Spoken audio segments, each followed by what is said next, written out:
Hi, it's Huart here with ProMix Academy. Hope you're doing marvelously well. So today I'm going to show you a track that I recorded, engineered, produced and mixed for an artist called Pete Morose. This was an interesting album because we did it in my old studio a few years ago. And the reason why I wanted to pick it is because it shows a little bit more like the real world. I did the whole album in just a few days. That included doing pre-production, he and I sitting down with acoustic guitars, going through, rearranging the songs. I actually co-wrote this song with him and with a girl called Robin English who sang on it as well. So this is actually a duet, a guy and a girl singing together. The band, I believe, was Blair Sinter on drums, John Button on bass. I played guitar and also, of course, did Tim Pierce. And everybody came down for a day and we recorded all the basics in a day.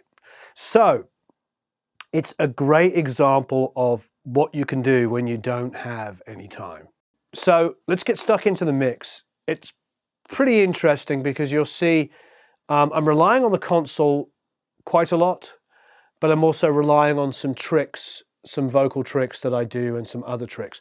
There's some old school ideas that I did with the drums mixed in with some newer stuff. So you're going to see some different kind of things. And what I like about this, I think it will give you an idea of what you can do, using your particular ways of doing drums, etc. Now the kick in,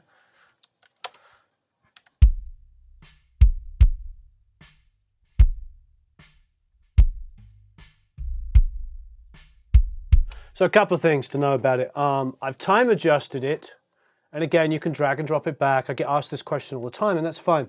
If you want to pick your tracks up and move them so they're better in time, then do that. I am just going to go out on a limb here and say that I don't like the drum align programs. I think that the drum sound gets really small when everything is exactly perfect.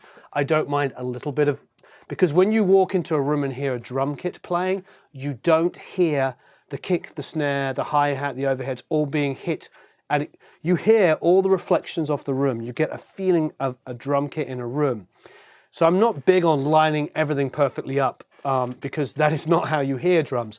I tend to find that when I do that, or I've done that, or I've heard people do that, it tends to just sound small. Andy Wallace, who gets name checked a lot, has mixed some stuff for me over the years. He's a wonderful mixer, obviously, very famous for mixing Nevermind by Nirvana, and also mixing Grace and producing and engineering Grace by Jeff Buckley, which is without a doubt a masterpiece and is the album that pretty much every band in England when I was a kid in the mid-90s playing, we wanted to be that. That's that Jeff Buckley's voice and that recording is responsible for, Radiohead and Muse and Keane and all of those bands. We all wanted to be Jeff Buckley. Still kind of do. And that album is a fantastic sounding record. And Andy said, at that point, Pro Tools was starting to become very prevalent. And he said one of the biggest problems he had when he was getting stuff to mix is everything was starting to get so perfectly in time that instead of going crang, it was kind of going crang. Everything was suddenly, there wasn't any wide ones. There wasn't any big fat hits. They were just like getting smaller because you got all of these hits exactly in time with each other. Instead of this big fat downbeat, it's now this tiny little imperfectly in time. And there's something about humanity, about a player playing as tight as he can, as opposed to a guy like us using a computer to manipulate it. So with that in mind, this isn't on a grid, as you can see. Look how far ahead of it is. Let's go back to the grid. It is a fantastic drummer, so as you can see, he's pretty darn good to the grid. I mean, that, as human beings go, that's not bad at all. His downbeat's a little ahead, but it makes it exciting, but everything else is pretty much on there. That's what a really good drummer will do. He'll kind of push a section so it feels a little bit like anticipated and exciting, and then lay back other parts. So the kick in has got a time adjuster on it and 124 samples. Now what that's doing is it's laying back the kick in to be in time with the kick out. So if I look at it here, I go to samples, like here and here. So these two waveforms line up. 107, go back a little bit. 118, yeah, that says 118 there. I took an average of what I was get to read. I'll come over here, sort of around about here. 121. Yeah, I mean, I could, let's have a look at this second half of the beat here. 147. So it's a little bit between the two. So if I solo the kick in with the kick out, let's see if there's any flamming.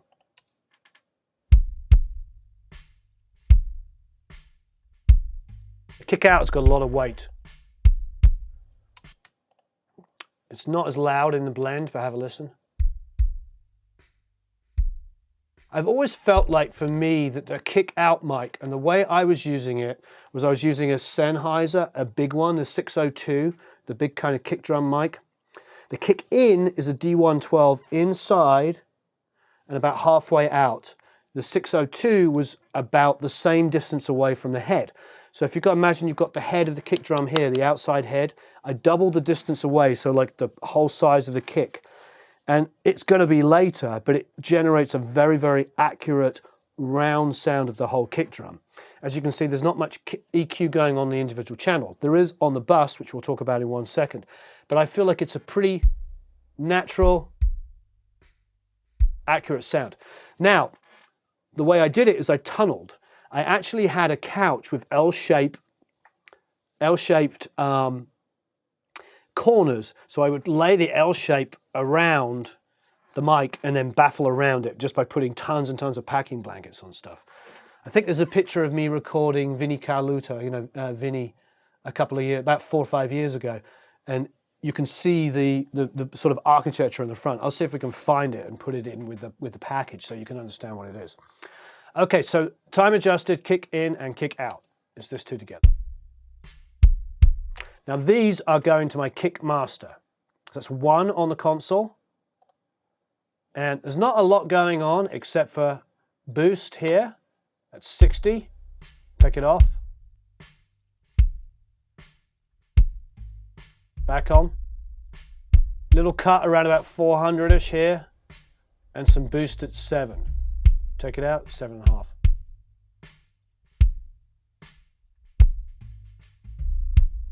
So it's sort of more of the same. It's not changing it that drastically.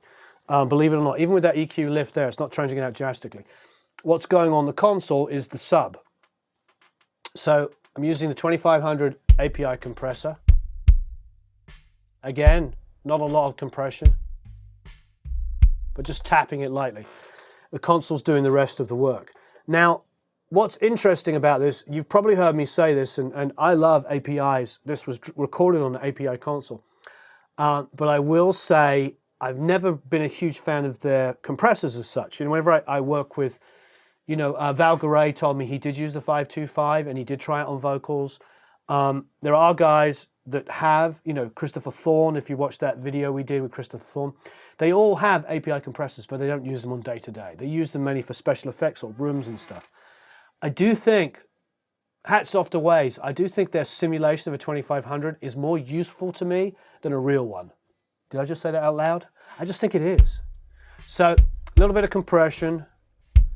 If I go to maybe a louder portion of the song about here, let's see if it's doing much more. Yeah, a little bit more. Not a lot if I bypass. I'm also, I'm getting about maximum of a dB's worth of gain reduction, but then I'm probably giving it like plus, 4. So I'm actually using it as a way to control my output. That will happen a lot. When you're manipulating your mix, you're going to find you'll get things like plug in even the EQ output, and you might want to turn the kick up, but you've written all of this crazy automation. Here I haven't, but let's just say I had written a bunch of crazy automation. I can just go and turn up the last output stage of my plugin, and it brings everything up without having to go in there and readjust everything. It's a quick and easy tip. I'm sure many of you do it. And again, as the phrase goes, there's 1,000 ways to skin a cat. There's no right way or wrong way. So starting from the top of the channel here on the SSL, the first thing you'll notice is that depressed is 29 and 30. That's bus 29 and 30. Bus 29 and 30 are feeding into our drum crush over here. So basically it's going to channel 29 and 30 here, and that's being crushed. So if I come out, if you watch here, you'll see there's quite a lot of compression going on. It's on the fastest release time. So what we've got going there is the kick, the snare, and the room mics. That's it. That's all it's going to them. See if we can float and have a listen. There it is. So this is the crush. I'm going to crank it a bit. So it's not overly, let's mute the sub as well. It's just some SSL parallel compression. It's quite a lot of top end boost.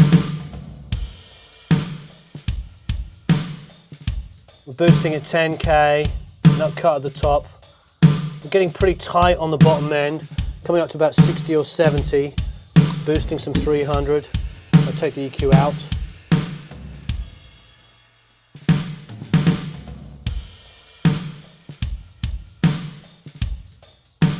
And basically coming up and getting rid of some of the low lows on the kick so it doesn't get too muddy.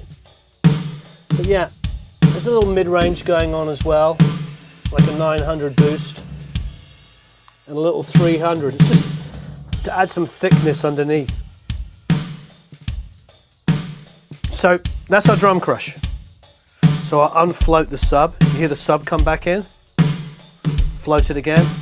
There's the sub floated. Back in. Pretty big. Float. Back in. So even though I'm sending the kick, the snare, and the rooms to this drum crush here, I'm not boosting any super low lows in it because that would just really interfere with the sub and the cleanliness of the kick. You know, so it's difficult when you've got a lot of bottom end going on there. If you're going to get them lots of competing things going on, it's really going to turn into a big phasey mess and you're not going to have the clarity. And as I've talked about in the academy and Produce Like a Pro Academy a lot, is what really sorts out the men from the boys and a lot of mixes is that clarity in the bottom end. I know a lot of people have made a big deal about this, but you know, about 150 or 200, definitely not above 200, personally about 150 and below is pretty mono. It should be kick, bass guitar is where I like everything to becoming central. Now with guitars, I tend to shelve up to close to about 200 hertz. So I might boost and get some body down there. I can keep that panned left and right, but everything 150 or 200 to 150 and below, it should be a mono signal. I don't want to hear it in the left and right speakers. I don't want any phase issues coming on. Cool. So we'll go back to the kick then. So as we just discussed, the kick is 2930. That's busting to the drum crush. So the channel out position here, this is really important for you to know on an SSL. When you do channel out, it goes EQ into compression. And one of the great sounds of an SSL is when the EQ smacks into the compressor. It's a really huge thing. I didn't really understand that for the longest period of time when I first started mixing on SSLs. I could never get it to sound like the way, Chris or Algae, like Chris makes it sound, or, any of those guys. I could never get that same sound. And that's why. It's that EQ into compression. So we have kick EQ, all the boosts that I've done going into that compressor, and it kind of gives it that spanky sound that we love. So what's going on? We've got a huge boost down here at 60, a lot of boost. We've got some cut around about 400, about quite a lot, like 4 or 5 dBs worth of cut. Then we got some boost about 2.5K, about 6 or 7 dBs worth of boost. And then we got a lot of boost, about 8. And that basically is giving us an even more exaggerated view of that kind of bottom end, that scoop low mid, and that top end and above. But just to add even more to that, I'm going to turn it up a little bit for myself, is you'll notice I've engaged the insert here. Take it off. Sounds good.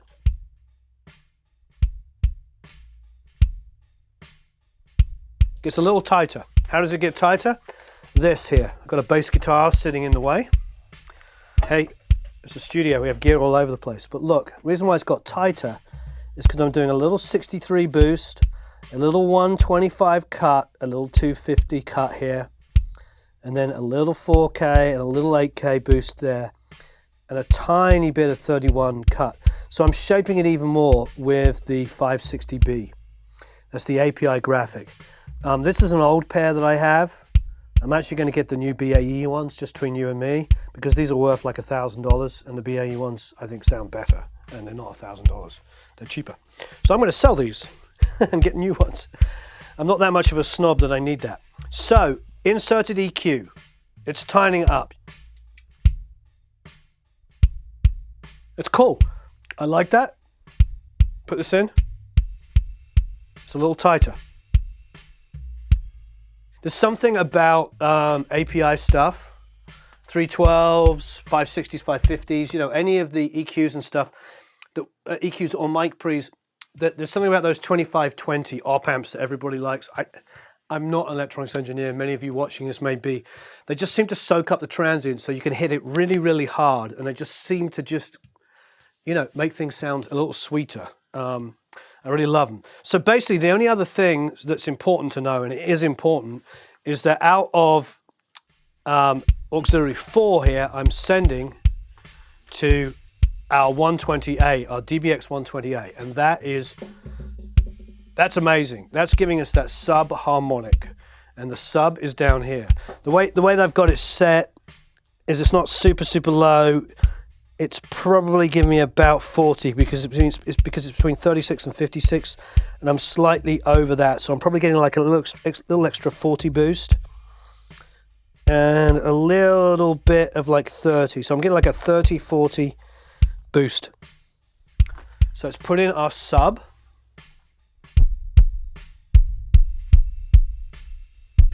Pretty huge. Sub out. Now put it in. Wow.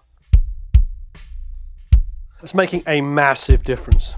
So there's my kick.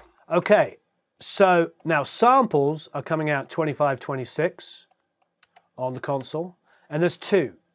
They're both time adjusted so that they're in phase with the kick out, which is the latest sounding kick, the one we hear last. Here's the PR kick. This is a very aggressive kick. And that aggressive kick is feeding the kick room. And the kick room is just a good old generic D-verb. Nothing particularly, you know, exciting. Dry. So there's some mute automation in it. Get rid of that. So as you can see,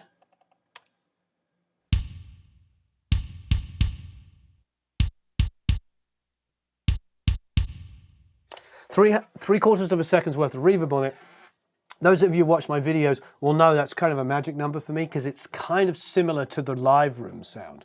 And guess which live room we're talking about? We're talking about this live room.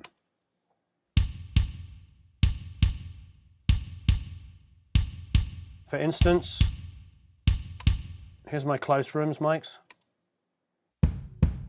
You see it's pretty similar, obviously EQ-wise. The way that my close room worked, I'll describe in a minute, was very different, but pretty similar. If I go to my far rooms, they're a long way away. So for me, it's pretty similar to what I have. So if I'm going to add some ambience in there, obviously I'm using a lot brighter ambience and I'm using a darker room tone, and I'll explain how I did that in a minute. I stick with something. I don't suddenly put a 2-second reverb on something when my room is not big enough to support a 2-second reverb. I could do, if this was a big metal track and I wanted a huge, it was a halftime ballad and I wanted, hey, why not? But it's not. Okay, so that's my kick. All right, next up, and not last and definitely no means least, we have the vocal. Now, Pete's lead vocal is very interesting. If you look on the console, I have panned Pete slightly to the right by about 10%.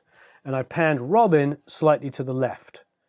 And you're not really going to feel like they're panned left or right, but when they sing together, let's put them both together, you're going to hear just a little bit of additional separation because of the panning.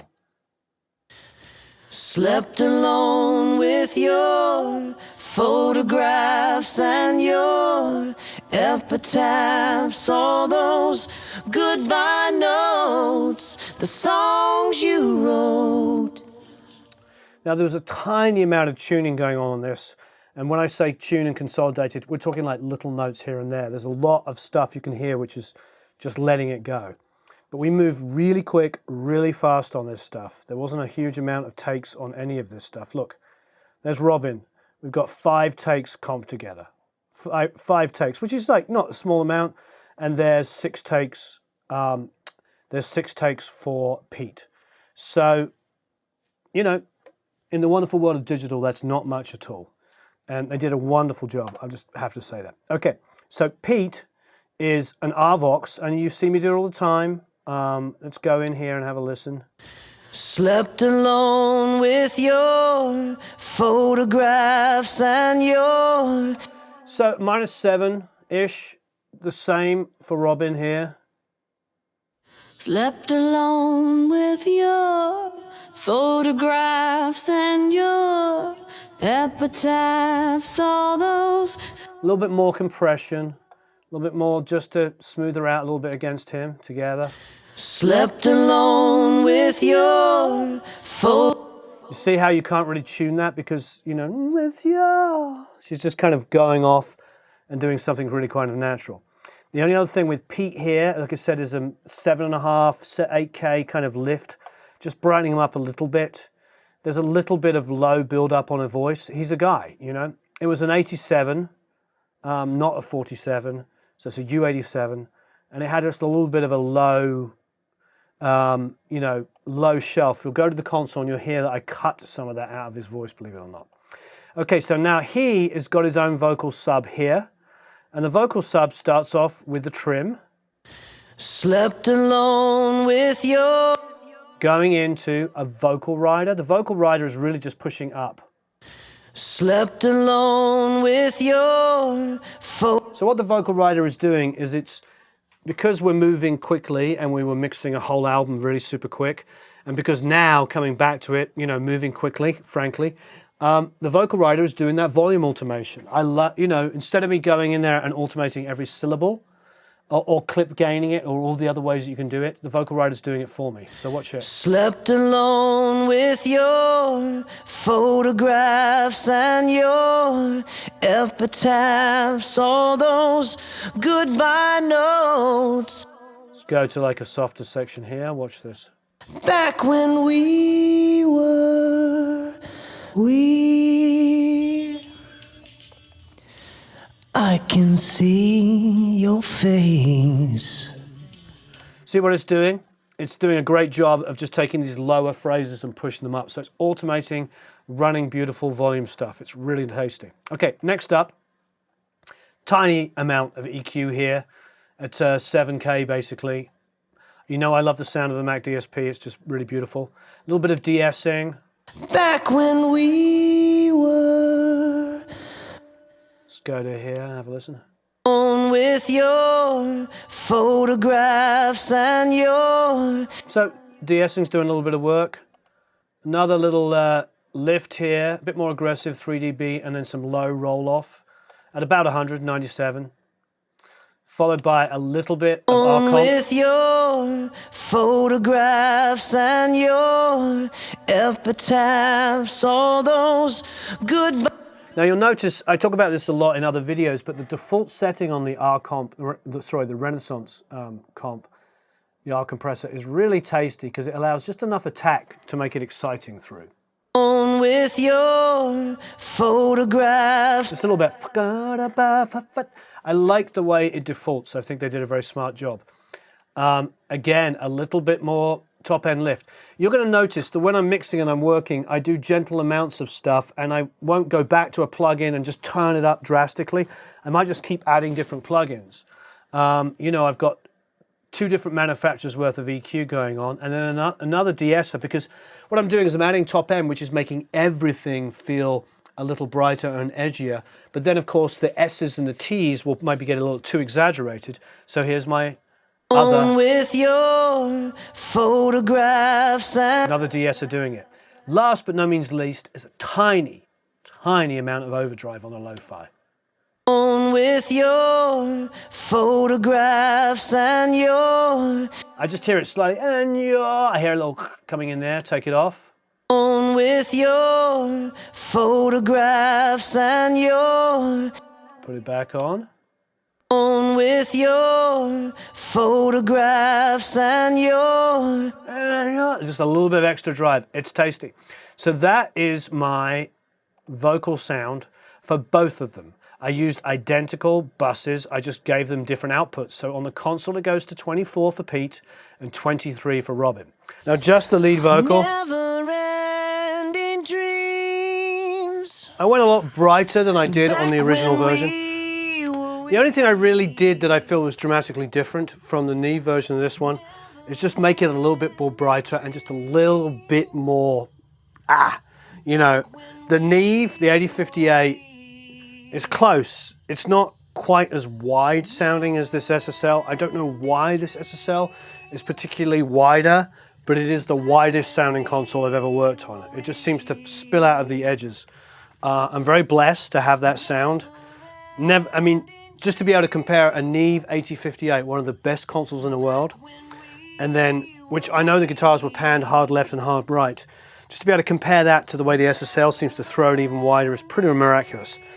Anyway, so we've got some cut at 300 because he just had that low mids I wanted to get rid of. There's a little cut at 2.5, and then there's some boost around about 6.5, and some boost about 10. And I'm coming up to about 100 high passing, and I'm doing the trick of the EQ into the compressor, so it's got that kind of SSL effect. Now, I mirrored the EQ in almost entirely exactly on her vocal as well, so on Robin's vocal. So the other thing, as I was talking about earlier, she's panned ever so slightly left, he's panned ever so slightly right, so we get this. They pretty much feel like they're in the center, but they're like this. I mixed a duet with Emmylou Harris and Isaac Slade from The Fray. They did Boulder to Birmingham, or Birmingham, as they say over in America. It was beautiful. It's her signature song, and of course Isaac's an incredible singer. So I did the duet, and I mixed that on the Neve, and that's what I did. I ever so slightly panned. So it's interesting. I should come back here and work on another duet, and think the same way on the SSL. I mean, I missed that Neve, but it was such a one sound that was phenomenal. But I do like the flexibility of the SSL and doing increasingly more mixing in the box. I also feel like it's great for that. There's just something about this width. The width of this is absolutely ridiculous. Okay, so that is the EQ on that, the slight panning. Okay, so what else is going on with that? Well, so these three effects here, the distortion, the octave, and the whisper are all coming out of 20 on the console. So a solo 20 on the console, and have a listen. Slept alone with your photographs and your epitaphs, all those goodbye notes, the songs you wrote. Well, that's cranked. Here it is in the mix. Alone with your photographs and your See the amount of distortion going on, it's awesome. all those goodbye notes. Saturation also from the SPL. Slept alone with your It's really tasty. photographs and your Take them out. all those goodbye notes, the songs you wrote. Slept alone with your photographs and your epitaphs, all those goodbye notes. So these are all things I'm just doing to Pete's voice, just to give him a unique and different sound to Robin. It's just really subtle, but I love it. Next up is the octave on Pete's voice. Slept alone with your photograph. Yeah, that's for real. That's the octave. So we've got a pitch change here. You see I've got it one, it's AVA, I've got it 1 octave down. Bypass it. So it's -12 semitones, 1 octave down. It's quiet. There's a gate. So that if there's any like bleed from other instruments, that's not going through and getting a low octave on it. I'm gating it just to the vocal. After that is an REQ, getting rid of any kind of top end bleed there might be. So that's also coming off. Okay, last but no means least is my favorite trick, which is the whisper track. Using the Morphoda, which I think is a genius. All three together. Your photographs and your epitaphs, all those goodbye notes, the songs you wrote. Slept alone with your photographs and your epitaph. Great, so those, I'm only using them on Pete because Pete's the main lead singer, and frankly I just needed the vocals to sound slightly different.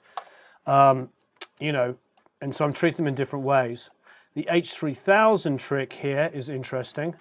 That's the vocal thickening trick that I do. That's a -3 + 3, -6 + 6, -9 + 9, and they're panned opposite each other, so it goes up and down, up and down. It's great. It just gives us it's like a chorusing effect, but it's more controllable because I can run it, boost it and cut it, which I did in different sections. Photographs.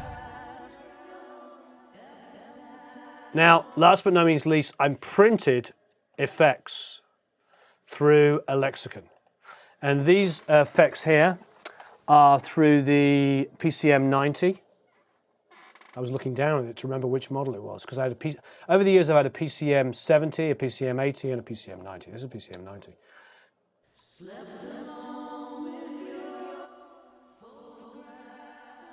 One of them, the top one.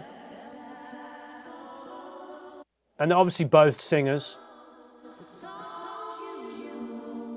They're just great effects. An echo plate. Just really, really cool stuff. And all of this stuff is automated, all these effects. So, for instance, if you look down here, everything's grouped together, all the multi-effects. I could show you, if I just go to volume automation, see here? They're all grouped so it's quieter here, goes up on the pre-chorus and then stays loud through the rest of the song.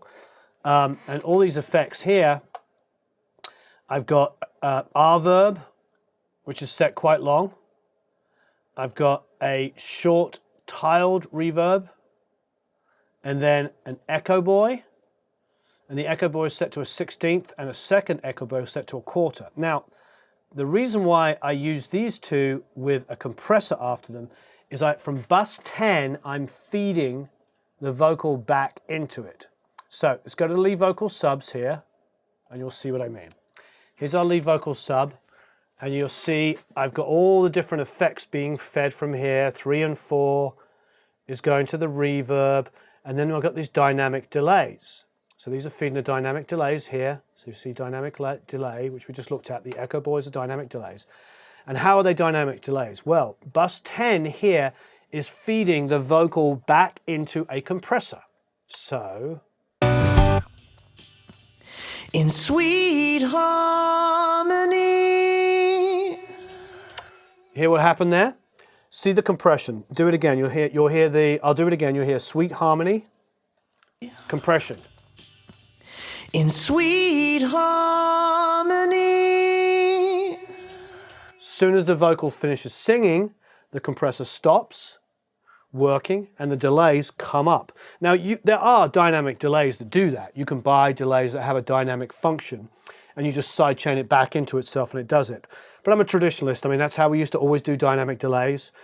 Tim Palmer loves dynamic delays. He uses them all the time. He's a big exponent of them, and they sound great. So what I've got there is a dynamic delay that's coming in after the vocal finishes. So it compresses the delays. They're still there, but they're very quiet. As soon as the vocal finishes, the compressor releases, the delays come up in volume. And there's two of them. In sweet harmony. It's great, especially that quarter note one, which comes in afterwards. So that is my multi-effects. Two of those, two delays, and two reverbs. Plus the printed lexicon and the H3000, which is the vocal thickness trick. All the multi-effects from the Pro Tools are coming back on here. And we have this. Never-ending dreams. Back when So there's two delays and two reverbs, plus the lexicon reverbs. And they're all blended, and we get that.